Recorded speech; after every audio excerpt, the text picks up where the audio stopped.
Hello, Guitar Smarts fans. Before you check out this podcast, I want to make you aware of a cool new place where you can interact with other Guitar Smarts listeners. It's a Facebook group called the Guitar Geek Hangout. That's where we hang out and talk about all things guitar. So, if you like the Guitar Smarts podcast, come and chat with Kieran and myself over in the Guitar Geek Hangout on Facebook. Maybe check out some pre-podcast clips and even get involved in asking and answering lots of questions from the other page dwellers. Hope to see you there. The intro to Voodoo Child is like that's the epitome of an amazing wah tone, isn't it? Oh, it's just like that's what you play when you. For me, that's what if I've got a wah pedal, I'm going to test it. I'm going to play Voodoo Child. Just the intro. It just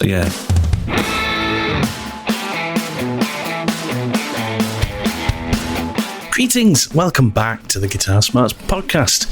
We are indeed back after a short but sweet break, and this week we are discussing what we believe to be the very best songs to include the prominent use of guitar effects in the guitar parts, or as we've called it in our title, the best songs with guitar effects. Everyone loves using effects, they sound cool, they're fun to use, but when have they been used to their greatest and most impactful effect? Anyway, that's what we're talking about this week. As always, remember to like and subscribe to this podcast. That way you won't miss the next show. Use the link tree in the description of this show. From there you can follow links to our Buy Me a Coffee page, links to some of our other Spotify playlists, including a new one about this podcast, and of course, social media pages, especially the Guitar Geek Hangout on Facebook, where you can interact with Kieran, myself, and many other guitar nerds just like us. Have a great couple of weeks. Remember, if you have any comments or requests for the show, you can reach out to us through our social media pages. That's about enough from me. Let's get to it. Hey, Kieran. How you doing, mate? You well? I'm really good. How are you, buddy? You Fantastic. Well? I'm doing really good, mate. It's been a good week.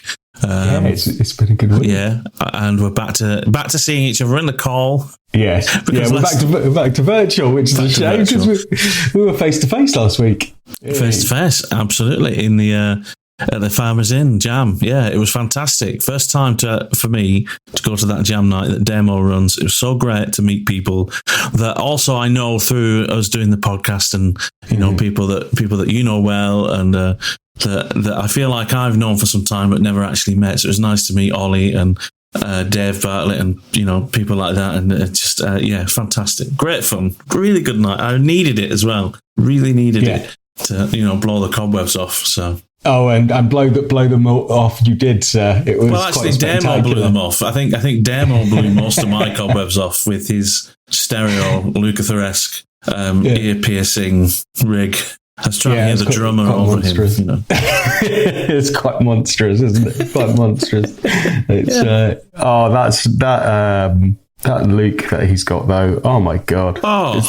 It's the first time I've properly played it. I've played it a little bit at his house and stuff, and had a noodle on it, and gone, "Wow, this is really lovely." But yes, he very kindly let me get up and play it, and it's weird in many ways, right? It's almost so good that there's no resistance and no fight to it. And I don't mean that as a bad thing, even though I've said on the podcast before that sometimes it's nice to have a guitar that fights back a bit, and that's why I like Les Pauls, because they're a bit unwieldy at times, and I kind of like that. But I must say it was such a pleasure to play a guitar that just is effortless. Yeah, especially while you're singing as well, and trying to multitask, and you just want something so beautiful to play, and that's what that guitar is. Ridiculous. Yeah, ridiculous. It's a bit. I found it a bit intimidating, like genuinely. Face to face with the beast. This is an actual like a proper Music Man Luke, like the top one, And I was kind of like, I don't know if I want to play it, because I know I don't want it to diminish my feelings about my guitars, knowing that I can't get something potentially that good. Do you know what I mean? It's almost like the feelings I get when I go into a guitar shop. I've always told you I hate going into guitar stores. It's like that. It's like, I know, I do want to play a Luke. I do want to, it's an incredible guitar, but at the same time, I'm like, it's like getting a chance to drive a Lamborghini and then driving home in your, Yeah. Actually, I don't want to talk about driving this week because I broke down on the motorway in my car on Tuesday, and I'm still waiting to hear about what the heck's wrong with my car. So anyway. Oh, mate. Oh, no. First time in years. What, the car? Yeah. Literally. Your car's been super reliable. It's been amazing. That Jaguar, it's a beautiful thing. Yeah, it's lovely. My old Jag, it's been super reliable. Hilariously, I was talking to a couple of guys the other day at work about my car because they were like, "It's a nice car," And I was saying, "Yeah, it's been so reliable for an old car. This thing's never broken down." And then, literally driving home from work, massive cloud of white smoke behind me on the M3. I had to pull over. The engine was revving all by itself. I think it's the turbo. I think the turbo's potentially gone. But whether anything else wrong with it, I don't know yet. I find out hopefully today because it's been at the garage the last couple of days. But anyway, you're bracing yourself for a big bill. Yeah, I'm bracing myself for whether or not I need to know, because it may be an uneconomical repair. That's the main thing. It may be like, because because it's only worth about $1,000 the car. Really? So I only bought it for 800 quid 200 years ago. 2 years ago, not 200 years ago. I'm not a time traveller. That's Not yet, my friend. No. But anyway, look, let's crack on because we're doing another Guitar Smarts playlist today. Or at least that's what I think we're going to end up with. We're going to end up with another Guitar Smarts playlist. So, like, the last few conversations have been about kit and stuff, about like what's come out of NAMM and some other general chit chat. So, I thought you said that. Sorry, in my head, I went to Vietnam. Then I was like, kit. I said kit. Yeah. Oh yeah, that's true. There's some good guitars coming out of Vietnam. That's true. Actually, let me tell you something interesting. There's an interesting video just come on YouTube from PRS. By the time this podcast comes out, it'll be about a month old, I guess. But it's Paul Reed Smith talking about the guitars that started the company. The guitars, specific guitars in his archive that he built and took around to get the initial orders that earned him the investment into the business. Yeah. Well, basically, it was one of the guitars is like a curly maple burst type finish, All right.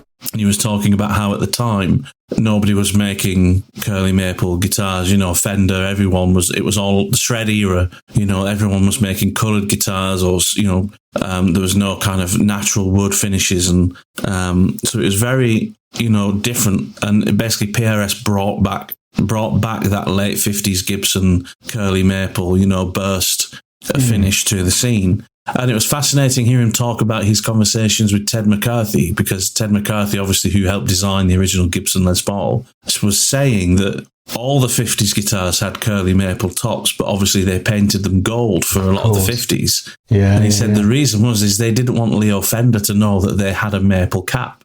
That's what it was. He said their design, they said the sound of the Les Paul is very much the marriage of that mahogany body with that 3/4 inch carved maple cap.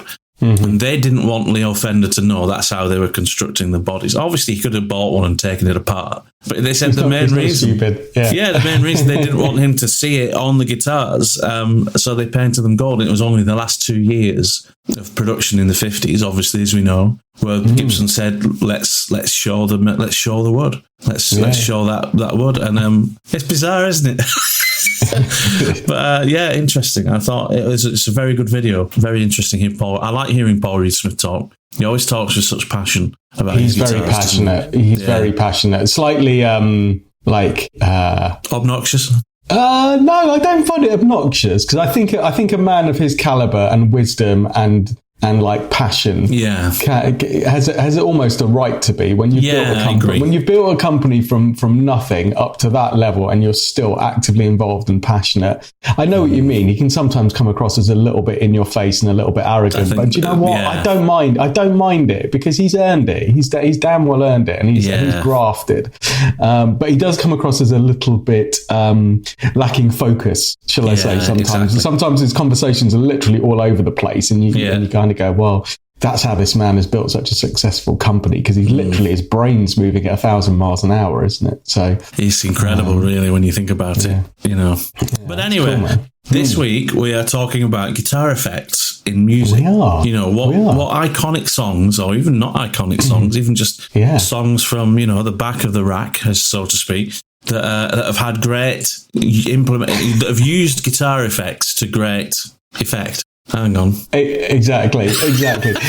No, I'm with you, dude. And this came out of a conversation we were having on text this week, wasn't it? Where we were looking at like antiquated effects units that we'd owned in the past, and I was reminiscing and reading up old reviews of like Zoom effects pedals that I'd previously owned, and then you came up with a great idea. Was like, well, let's revisit some tracks where effects have been used on a guitar line, and it just such a quintessential like epitomization of that effect in practice, and songs that we love because of it, because effects used tastefully, right? I can just be iconic.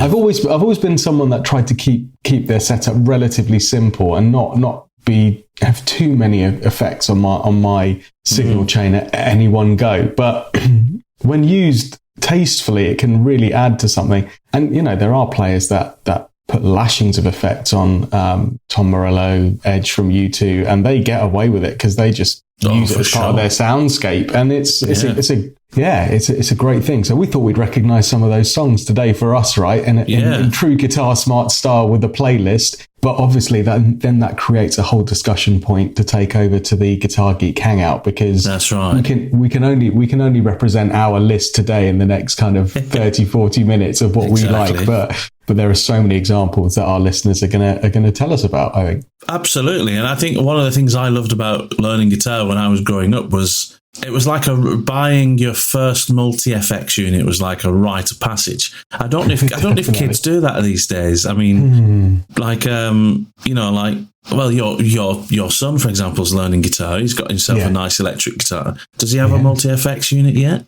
He doesn't, but only because he's probably not very aware of their existence yet. What he is very aware of is guitar pedals, because from time to time my pedal board is set up in here occasionally. I mean, to be honest, it now often lives in a cupboard and just goes out to gigs every weekend. And I use the Spark amp because it's so handy. But he sees all of my spare pedals and the pedal board, and he goes, "What do they do?" Because he knows when you stand on them, and there's something nice for a kid like to experience, like standing on it and getting that immediate response where like a fully wound up rack distortion pedal blows his head off, or a wah pedal. Like the first time watching him use a wah pedal, and he clicks on it, and then he's kind of like, all right. And then I'm like, now rock your foot backwards and forwards. And like, what do you mean? It's like, move it like that and play a chord, and just to see like his face light up. He's like, whoa. So he's at the beginning of that journey. He's at the beginning of that journey. So, but multi-effects units have not come across his way yet. So that's probably more an artifact of like what he sees with me. But dare I say, well, if I was still using my Zoom 1010, he would know all about, or my Pod XT Live. He would definitely be a fan of multi-effects units. It's really funny, actually. Sorry, I'm going to go off on a tangent, but I've just recorded like a text conversation that we had with that musicians group, who you've now met many of them as well. And I think this was only a couple of weeks ago, where they were almost like daring each other like to gig some of these old multi-effects units that they all had like lying in their collection, and so people like Dave Bartlett, like Rob Skinner, people were texting back, Matt Lake as well, were texting back all these pictures of these pedals like that they owned, and daring each other to use on the next gig. So they still hold a place in our heart. I still haven't got rid of mine. Yeah, well, I've got the Digitech RP1, haven't I, that I got recently, which is from the early 90s. I'm definitely going to gig that at some point. Are you? Yeah. For sure. I know it can do it. I know it's got the quality. It's got the build quality. I know it'll be able to last a gig. I just need to set up the preset that gives me access to all the sounds I need and get it working. Now I've got the Catalyst. Now I can make it work with that. So I've just got to do it, you know. Brilliant. That beautiful juxtaposition of an old Digitech plugged into a Catalyst. A brand new modelling amp, you know. Yeah, exactly. Amazing. I love that. Let's get on with our songs, because I really loved going through, like, I went through Spotify trying to find some inspiration. I was thinking, like, when I think about guitar, certain guitar effects that I love, there's a certain number of effects that, I mean, I love chorus, I love delay. I mean, if I was going to set up a simple rig, let's say I was going to set up a 4-pedal board that I just want for a basic gig. For me, it's going to be 2 gain stages, chorus, delay, all day long, because I love the sound of chorus, even when used subtly.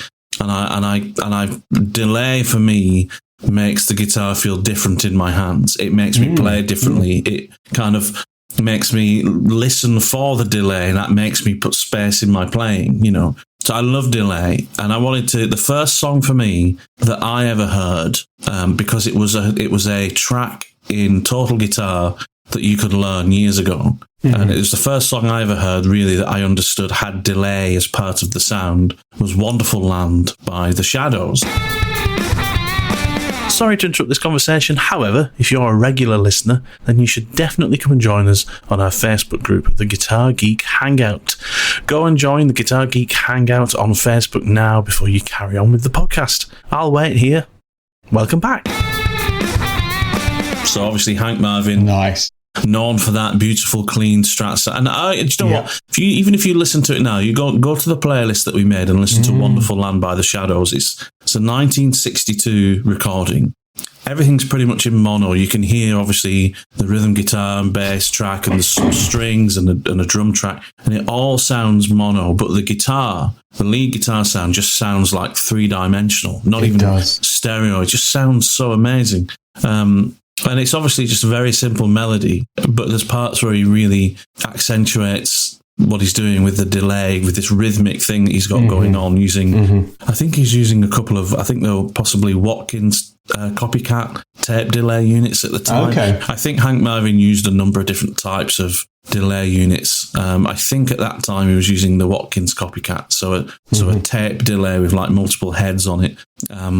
Notoriously difficult to maintain and keep the sound going. The tape would deteriorate, the speeds would change. But that's number one for me. "Wonderful Land" by The Shadows. Go and have a listen to that. It's a great track, it really is, and it's such a tasteful use of delay, but a very prominent use of delay on that clean sound. And as you say, he's using that delay as part of the main, signal to, and playing those two sounds off each other in a really lovely way. It's if you're trying to explain to somebody what a delay pedal did, that would be a great song to just go, well, it's this. Yeah, exactly that. It's a great, I mean, obviously there's so many other amazing uses of delay, but for me that feels like, patient zero, if you like, of delay sounds in guitar, Yeah. Well, sticking on that theme then, in terms for me of patient zero, and apologies, my list is, actually, I'm not going to apologize. My list is unashamedly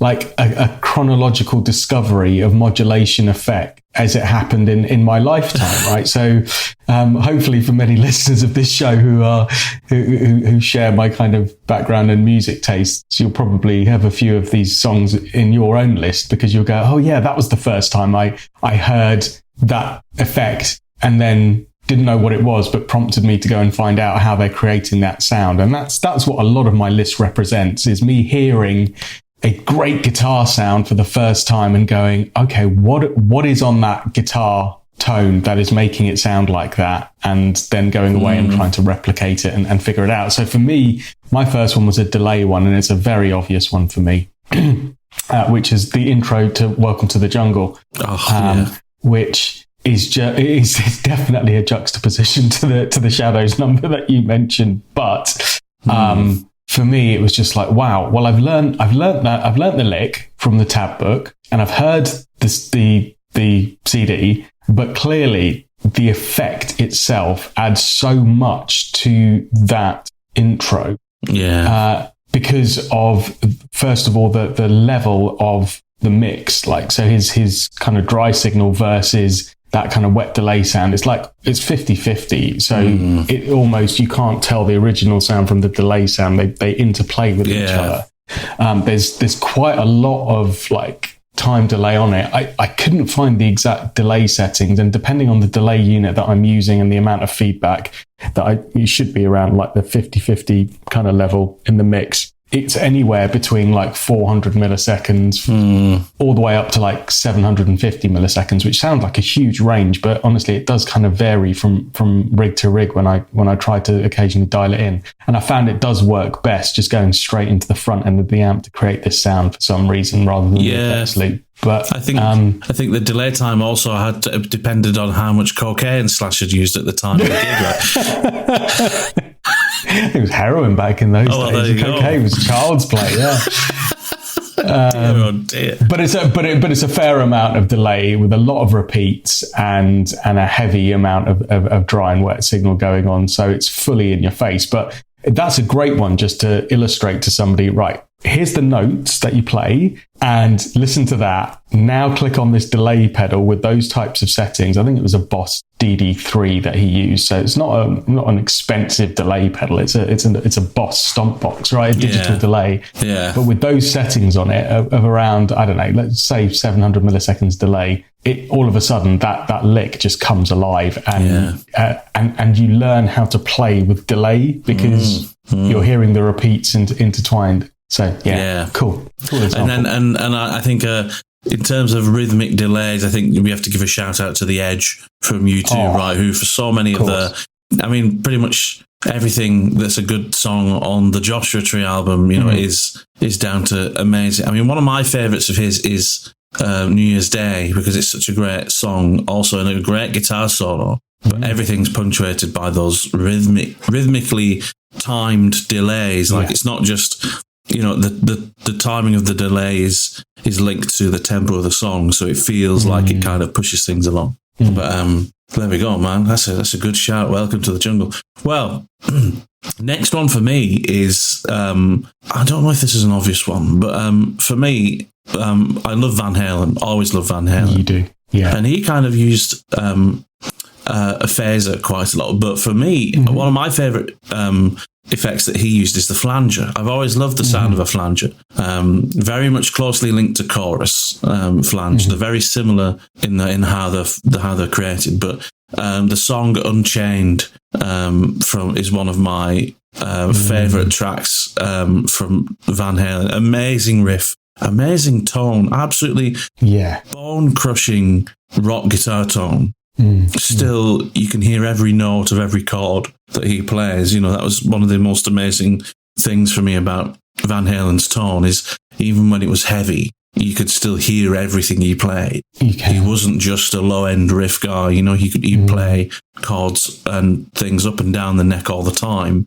You could always hear everything. And that was kind of accentuated in the song Unchained because you could hear this when he was kind of the riff for Unchained, if you know it, is kind of part of it is kind of drop D, just kind of chugging, part muting stuff, and part of it is he's playing these chords, through like B flat C up to D, and you can really hear what he's doing with those chords super well. But when he's chugging along, you can hear the flanger going like, coming back up again. It's just such a great use of a flange sound. If you don't know what a flange sound is where you're repeating the signal on a very short delay. It's like sub 20 milliseconds, so you hardly hear the difference. But what is happening, that delay time is changing. Like it's getting longer and shorter at a consistent rate. So it's kind of like it's being oscillated.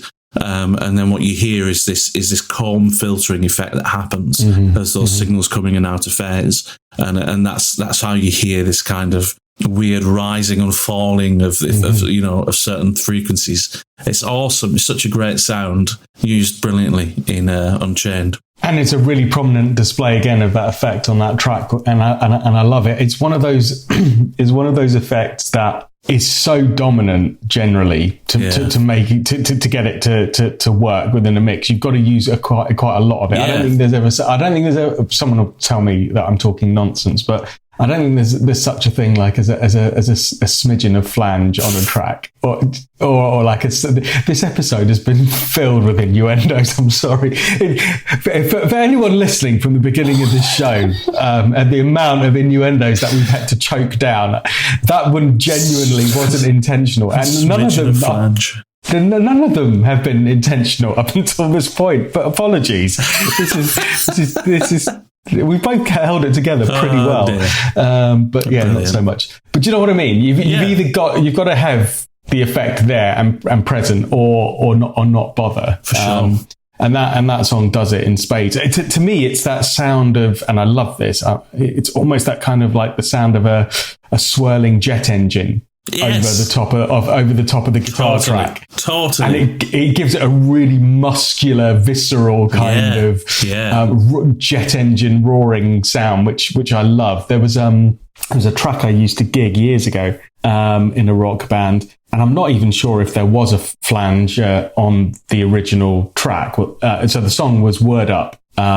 But we did the gun version rather than who did it originally? Cameo? Cameo. It was Cameo. Yeah, that's it. So the Cameo version is awesome, but this band called Gun did a version of it, I think, in the 90s, which was a lot bigger rock version of it. And I used to gig that track, and I don't know. As I said, I don't know if there was a flanger on the actual Gun version of it, but I used to put a heavy one on when I played it live. And it was great. It was one of my favourite songs to play just because I could use that effect and it sounded awesome. It's amazing. Awesome, dude. Well, what's your next track? What's on your list next? So on my list next, and I don't know if this was allowed or not, because you could almost have an entirely separate podcast about this particular effect. But as I said to you, I was going through my discovery of playing with different effects growing up. And then shortly after Delay, for me, there was a couple of other effects that were just like, whoa, what is that? And the next one, prominently, that still has not left my life is Wah, which is just, I mean, we could do a whole podcast episode on iconic songs that utilize the wah pedal. I don't know. You'll tell me. Is it what classification does it fall into? Because it's like a comb filter. It's a filter. It's a filter effect. It's a filter. It's EQ. Right? It's EQ. Really.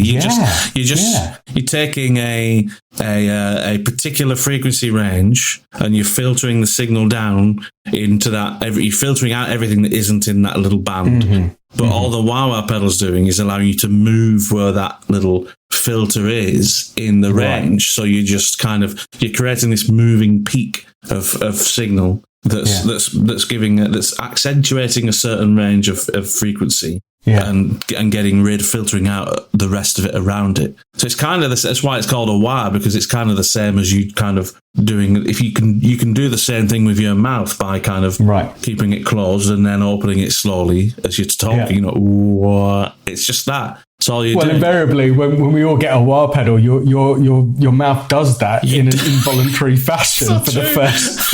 and I think mine might still do it. 40 years later, I'm pretty sure it has. I mean, whoever came up with that name for it was a genius, because effectively it is what that pedal does. Pedal, cry baby. Yeah.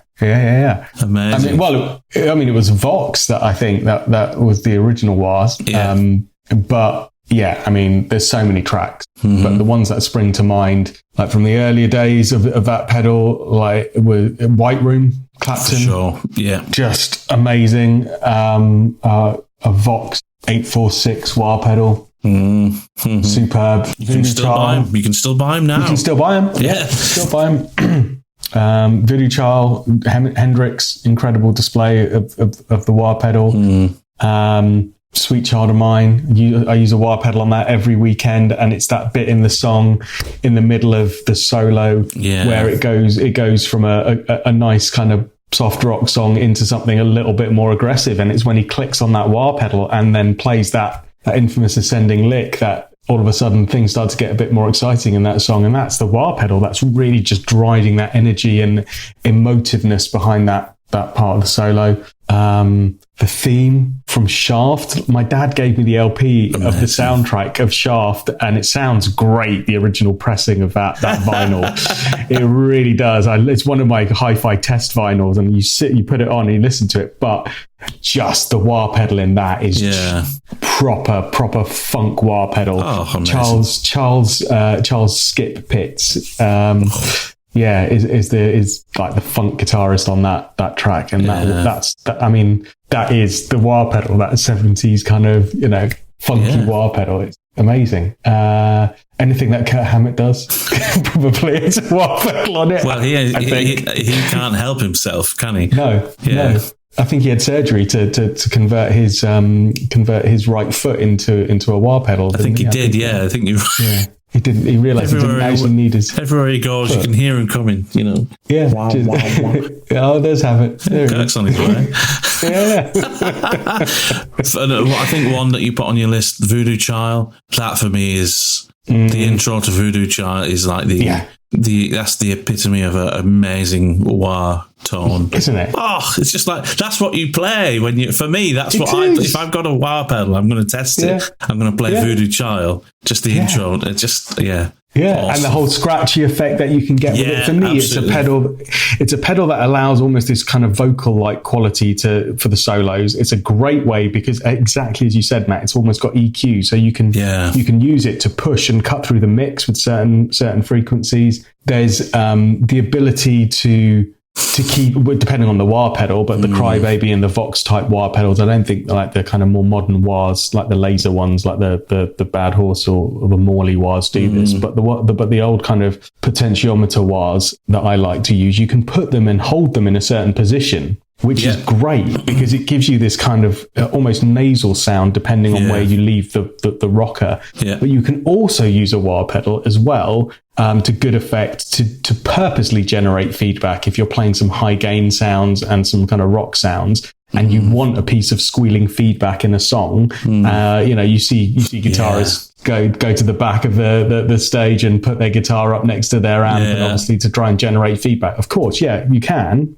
do that, and that's a surefire way to do it. But you can also just click on the wah pedal and find the frequency and turn your guitar to your amp, and it's instant feedback that you can control with the wah pedal. It's a neat little trick. That's cool. That's a great way. What a great way to use a wah pedal. So not only are you learning about great songs that from the history of rock guitar that have got great use of effects, but Kieran's given us a masterclass here in wah pedal use. In fact, you should probably give Kirk Hammett a shout and just let him know. You can do other things with the wah pedal. Exactly.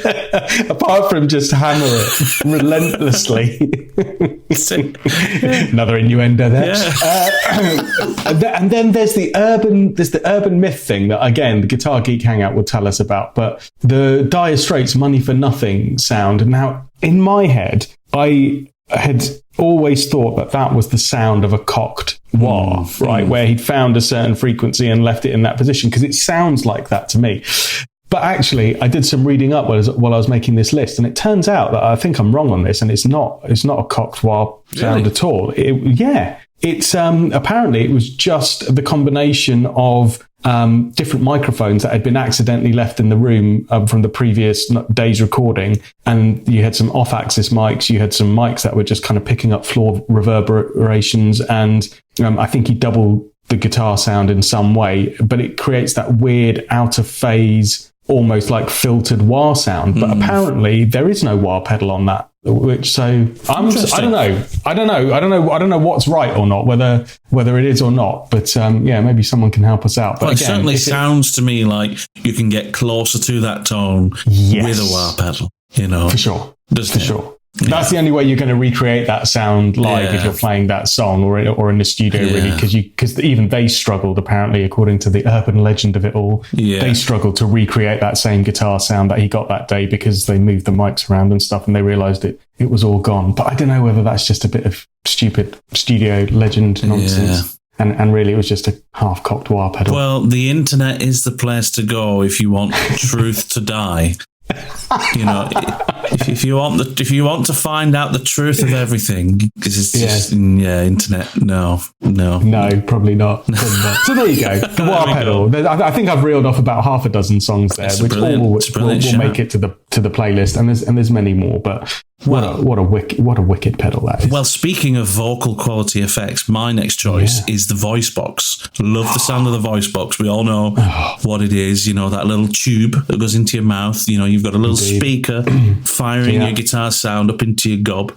And the effect is really just what you do with your mouth to shape that sound. But my favourite use of that sound is the song Haitian Divorce by Steely Dan, which is Dean Parks. Dean Parks, one of the best session guys of the 70s, along with like Larry Carlton, people like that. Dean Parks did the solo on that recording.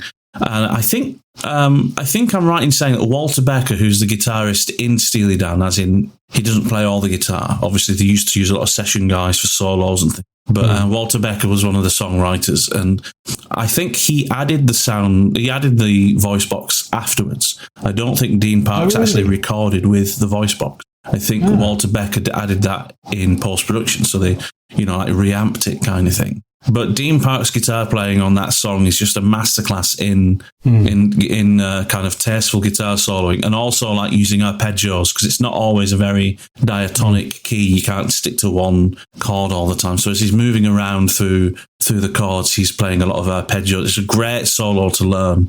All the guitar parts in that song are great to learn as a way of opening up your vocabulary. But the any Steely Dan number, any Steely Dan is like that. But that particular use of the voice box is so great because the song is it's hilarious. It's a hilarious song. Like Steely Dan was so great at creating like darkness, like in the terms of like their songs were funny in a dark way.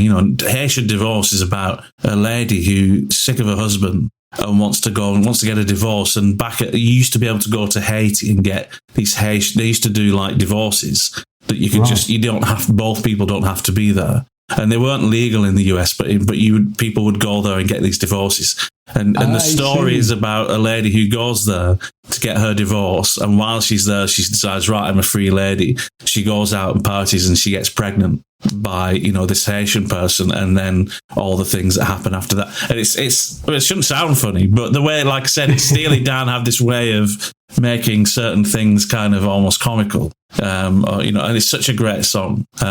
So yeah, for me, that song is just a brilliant use of the voice box. Check it out. Nice, good recommendation, mate. I'm going to have to go and listen to that one. It's not one I'm uber familiar with, but obviously I do love some Steely Dan stuff. Yeah. Look, my talk box one is a really blindingly obvious one, I'm afraid. But again, it is.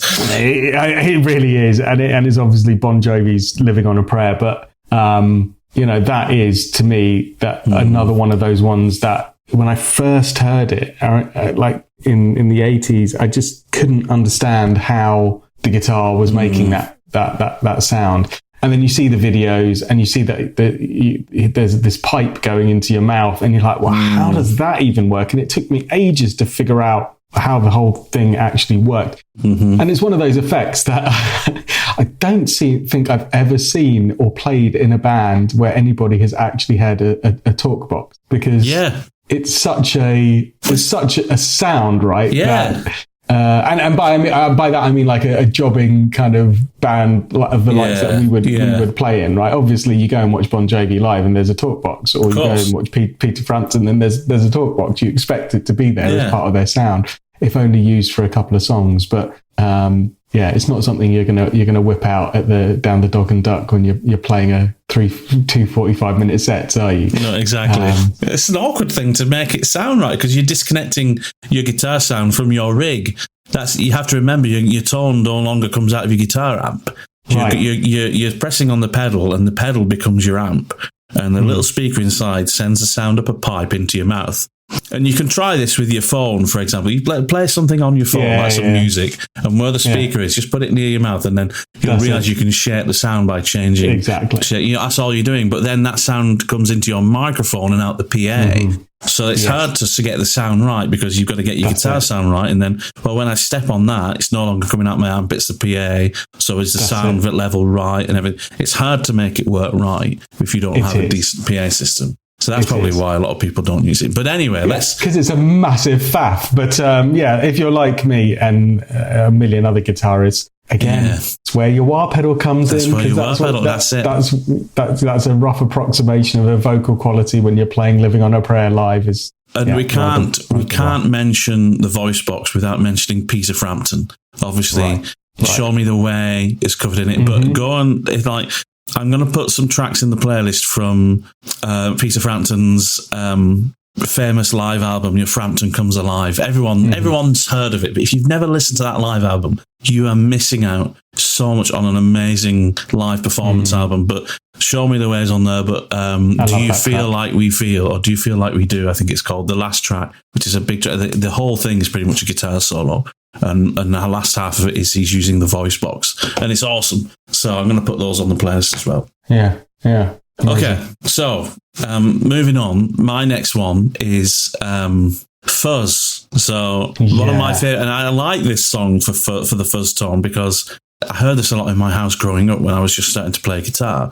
My brother liked this song, and I think he bought it on single and would play it a lot. And it's everyone. You must remember this one, right? It's A Girl Like You by Edwyn Collins. Yeah. Never known a girl like beautifully guttural, monstrous fuzz tone in it, but in what is almost like a rock ballad. Yeah, it's a weird. Well, it's kind of like this, almost like this kind of 60s kind of wall of sound going on, and like he sings a melody, and at the end of the melody, it's kind of punctuated by this kind of xylophone sound, and then he does that riff every so often, and it's the amazing fuzz. I think it's a Tone Bender 2 looking online, people say used, which is like one of the original 60s fuzz tones that, and the Macaris would have made, That's right. You can still get them now, but it's just such a great tone. I love that fuzz tone because it's not like a distortion or an amp. It's like some kind of alien almost, it's like something's invaded the sound of the instrument, and it's so cool. I love it. Yeah, see, I first came across that kind of fuzz sound, which I thought at first was just like it is like an overdrive sound, but it's so much more than that. There's this compression, and again, fuzz is a good word because there's almost that layer of something else on it, that hair on it. You're doing this thing with your fingers. I'm doing my things with my hands. Like, can you imagine just kind of like rubbing your fingers on you? There is something like you can feel like there's a Velcro-esque quality to fuzz. Isn't there? Imagine ripping Velcro off button all the time and adding that to your guitar. It's such a unique kind. You can feel it when you it gets in your bones almost. You hear it. It really does. Great it really does. So the Smashing Pumpkins kind of Siamese Dream, that album for me, that's littered that whole kind of Billy Corgan kind of sound, the Electro-Harmonix kind of big muff. That's right, yeah. Straight into Marshall kind of territory. Huge, Tom. Incredible. Just absolutely huge. That sound from that era of Smashing Pumpkins was just massive. Just unbelievably huge. And also thinking kind of like, I'm sure like Nirvana as well would have used things like that on some of their heavier tracks, Lithium maybe and stuff like that. Yeah. What a great sound. That's just such a heavy sound. That's particularly like you're talking about like the Big Muff kind of tone, the Electro-Harmonix Big Muff pie and never a great innuendo. But that's an incredible sounding fuzz tone. Cherub Rock, I think, was one of the songs. I think Mayonnaise might have had it on as well. But it's just a really heavy, really kind of pleasant, heavy guitar sound that isn't fatiguing. It's almost got a smoothness to it on the way that they use it. That's so. Do you know what I mean? Yeah, it's just visceral, but like in such a great kind of rounded in a pleasant way. Yeah, exactly. Yeah, in a pleasant way. Yeah, there's something we've got to ask people on the Guitar Geek Hangout. How would you describe your favourite fuzz sound? Because you can describe it in so many ways. It's hard to describe. You do start saying things like round, visceral, Velcro-y. It's a bizarre sound to describe without actually hearing it. And any non-guitarist listeners that are listening that don't understand, go and listen to the song, and you'll kind of get what we mean. Appreciate the fuzz. Exactly. Was there any other tracks you wanted to mention before I go on to my last one? No, not with regards to fuzz. I think we've covered the quintessential ones. I've got one more effect to talk about.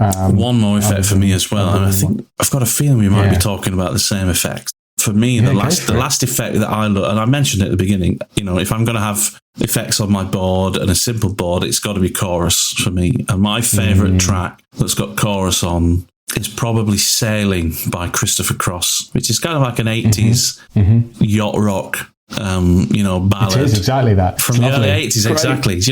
Actually, interestingly, he was, I think that album for that Sailing's from was the first album. Christopher Cross was the first person to win everything you can win at the Grammys. But anyway, like Song of the Year, Album of the Year, Male Performance of the Year, and whatnot. He got 4. It's like most people, a lot of people have had the 3: Song of the Year, Album of the Year, Record of the Year, and or something like that. And he got Song of the Year, Album of the Year, Record of the Year, and Male Vocal Performance of the Year. And that was the first time anybody had done it. And I think the second time was very, very recently. It might have been Billie Eilish, I think. It was something like that. Somebody check that for me, please, and let me know. But anyway, Sailing by Christopher Cross starts off with this string thing happening, and then you hear this clean guitar come in, which I think is a Dumble. He's playing through a Dumble. Nice. And for me, it's one of the most beautiful clean guitar tones you've ever heard. Undoubtedly chorused, but subtly chorused at the same time.